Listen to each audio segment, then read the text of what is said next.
It's from Blizzard. Blizzard is giving GOG some keys. Right? They are selling GOG keys for the game.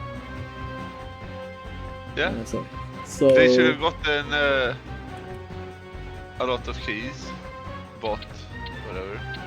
I think they oversold the game, by the way. The fact that this game should never have run out of keys. Like, this is crazy. Imagine the money they made from that game. Like, when is it enough? Like, the developers of that game made that game like so long ago. When do they think that they have milked the product enough? Right? How long have they been selling that game? And for how much? Like, they are selling this game more today than many indie games would really have been selling. Like, a lot of indie games are less expensive than Warcraft 2 is today. $10 is expensive for a game. Especially a game that old. And they are still selling it, like they are running out of CD keys to give, but they are still selling it like if it was, you know, normal thing. We are milking it. It's fine.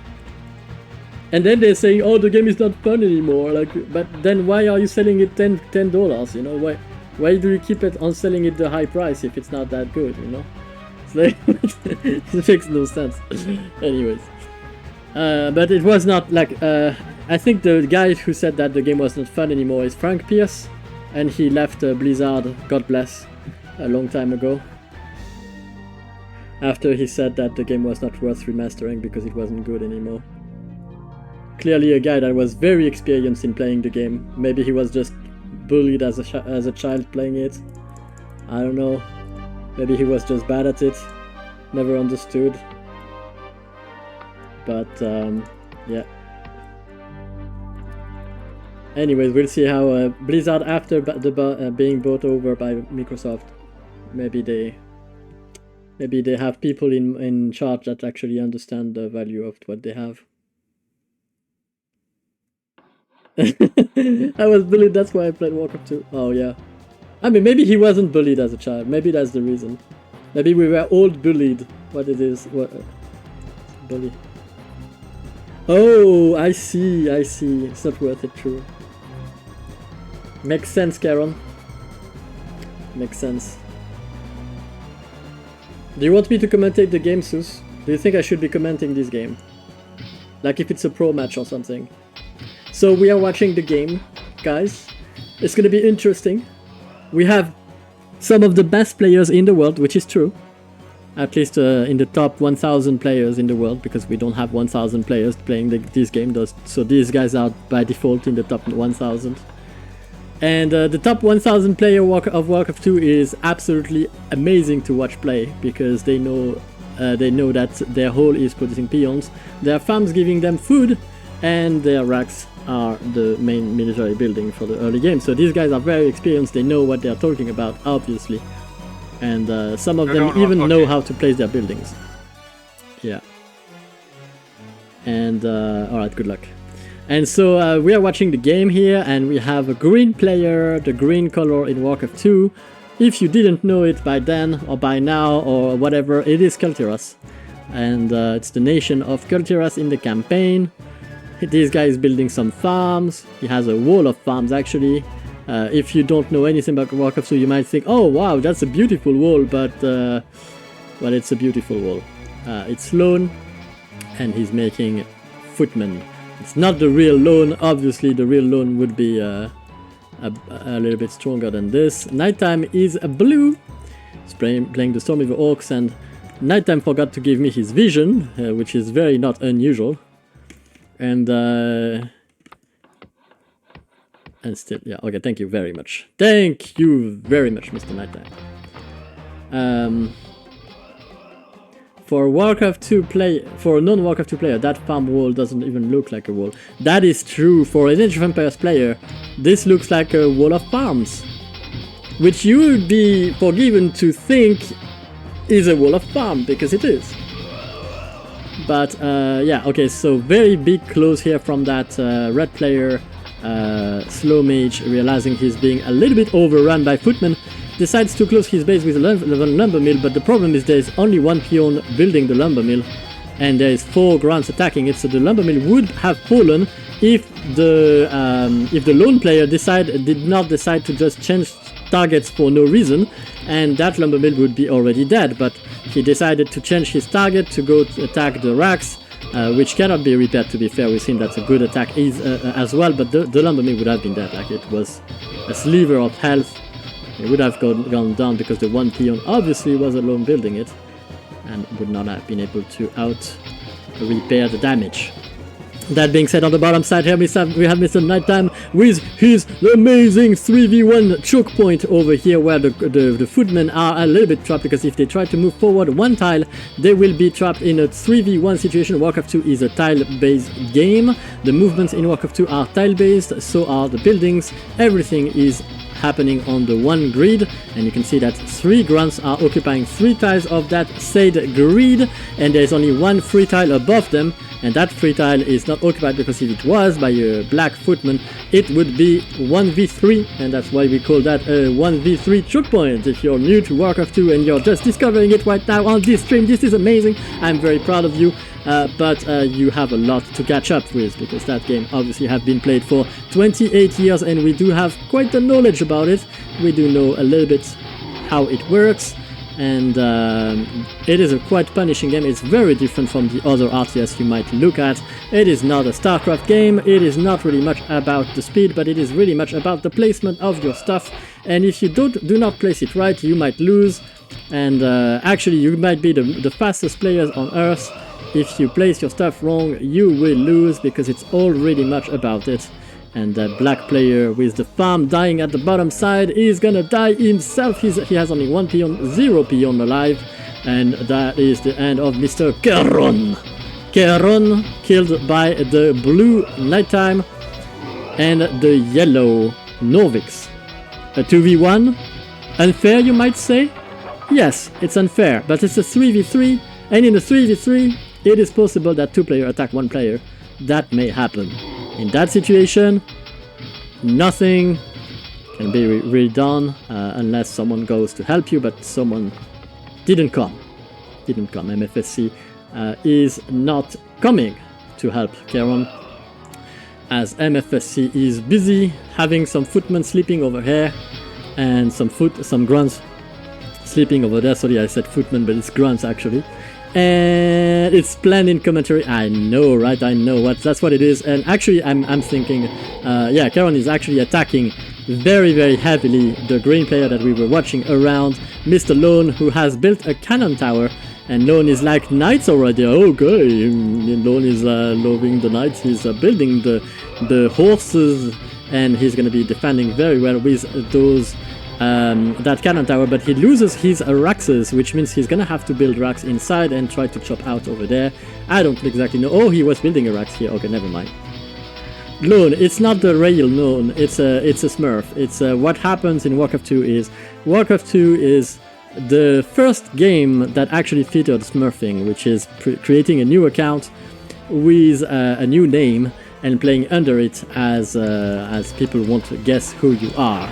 And so you're playing under a hidden identity, and Warcraft 2 was one of the first games to actually feature that kind of stuff, with Papa Smurf and Mama Smurf, who were actually very strong players on Kali, but would not be able to play together because people would not want them to be teamed together. And so because they wanted to play in the same teams, and they wanted to have imbalanced game in their favor, they basically smurfed and created 2 accounts, Papa Smurf and Mama Smurf, and they would play together.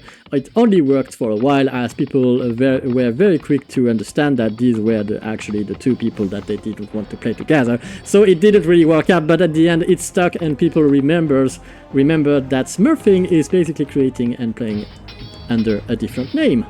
And that's how it actually became more than that, because basically smurfing is being very good and not showing, you know. So it's been used in other games like, oh, you're smurfing, you're so good, and that all came because of Warcraft 2. So when people say that Warcraft 2 is not an interesting game, well, it has some history, guys. It has some history, 28 years of history actually. So you know, it is what it is.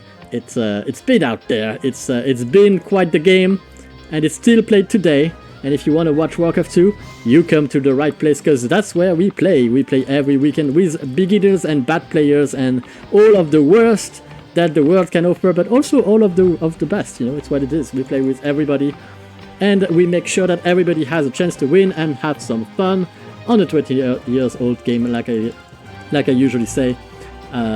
You know, it's what it is. Lone, building some mages, decided to not try to rebuild his racks because obviously that was not gonna work. He's gonna go for the mages and the griffins. It seems that he wants to have the slow griffins. If he was orcs, he could haste the griffins, and that would be amazing. I mean, the dragons.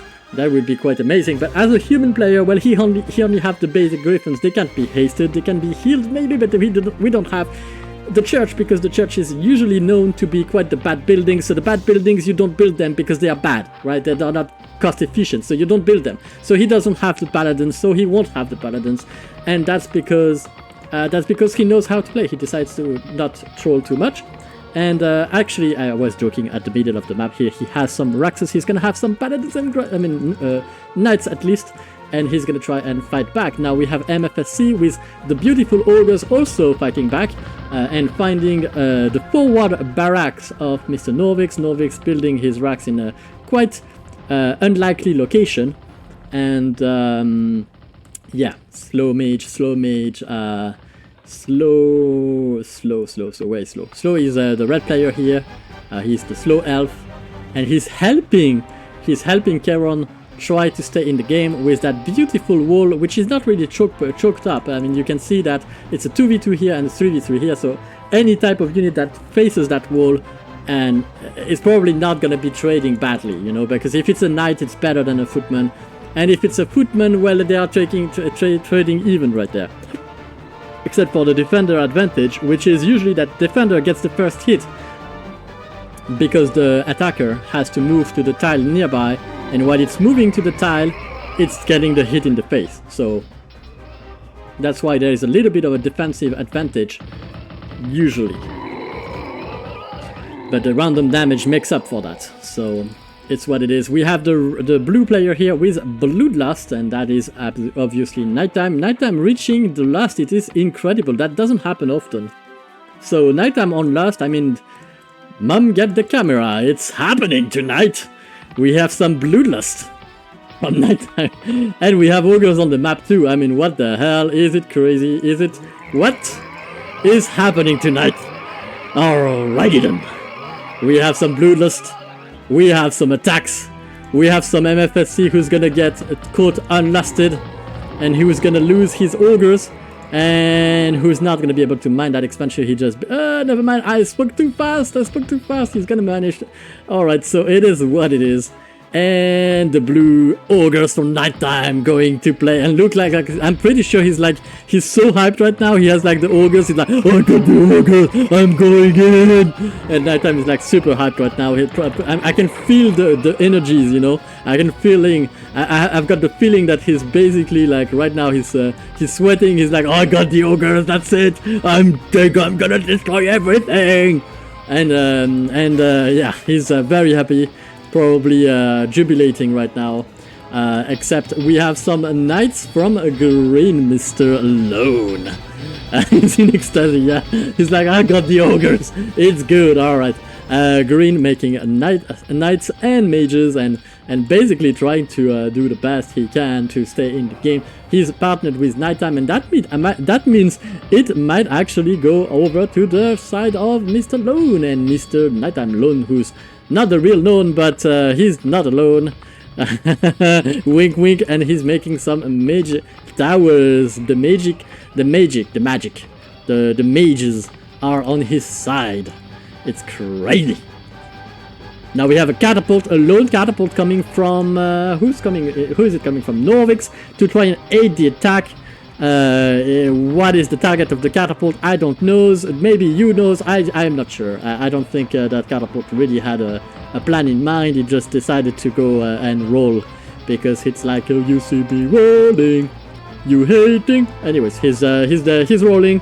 He's happy. No one can kill it. He's like parading right there on the center, and it probably is going to be attacking something at one point in the game. But right now, it's not the plan. The plan is just to be rolling and be happy. That being said, on the right side here we can see that Mr. Slow Mage is still holding that line here, because you never know, that Rax might die and you might need the footman to defend it. It's what it is. I mean, I'm not Slow Mage, I don't know, but that could be very, very important to basically shelter those peons. So he's right there, he's holding it, he's being the man. He's been also quite hurt by Lone over there. And that catapult maybe started moving 5 years ago, but it's still rolling. It's still rolling. It's rolling. It's doing good. Look at that beautiful catapult. It probably has a plan. Maybe it targeted that that tower here. Do you think that's the plan here? Do you think it's gonna go for the tower? I don't know. This game is basically over, and Slow Elf gives up, leaving the wall of footmen here for Keron to care of. And MFSC is calling it as well.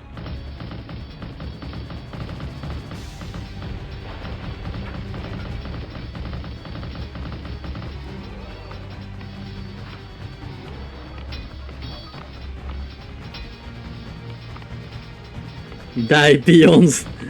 Keron is that's not a peon, Keron, that's an ogre. I have to make sure that he knows. Alright. That was not a peon, that was an ogre. But close enough. Close enough indeed. Nighttime, reaching the ogres. That happened tonight.